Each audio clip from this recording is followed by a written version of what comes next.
అదే ఇందాక మధ్యలో ఆపేసాను. ఏంటి అంటే అందరూ తిట్టుకోవాల్సినంత వాళ్ళు నన్ను తిట్టుకున్నారు ఇలానా చేసేది అనేసి. But we thought that would be అరే నా వాయిస్ నాకు సో అది నేను ఐ డోంట్ నో బట్ ఏదో చేసాము. ఒకవేళ ఎవరైనా తిట్టుకొని ఉంటే సారీ, బట్ దట్స్ నథింగ్.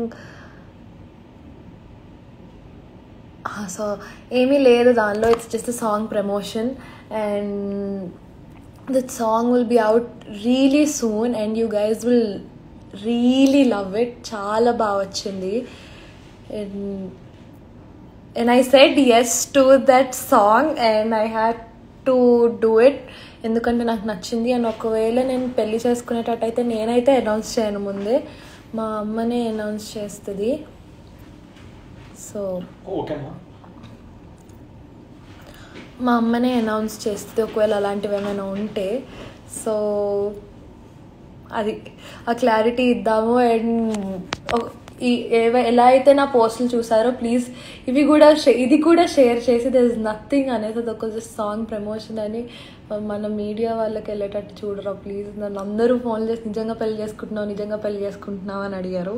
నేను యాక్చువల్లీ పెళ్లి చేసుకోవట్లేదు, అది సాంగ్ ప్రమోషన్. అండ్ ఇంత వైరల్ అవుతుంది ఒక చిన్న విషయం అని కూడా నేను యాక్చువల్లీ అనుకోలేదు. బట్ చాలా వైరల్ అయిపోయింది. ఎక్కడ చూసినా అదే. ఎంతమంది ఫోన్లు చేశారు, నన్ను కాదు రాకీ కాదు అందరూ, లైక్ తెలిసిన వాళ్ళకి ఫోన్లు. వాళ్ళు నాకు ఫోన్ చేసి అడిగి తొందరగా పోస్టర్ పెట్టు అనేసి. సో ఇప్పుడు లైవ్ చేయడానికి రీజన్ కూడా అదే, ఆ క్లారిటీ మీకు ఇచ్చేద్దాము అని. సో అలా I'm not getting married or I'm not committed. So ఆ క్లారిటీ ఉంటే చాలు.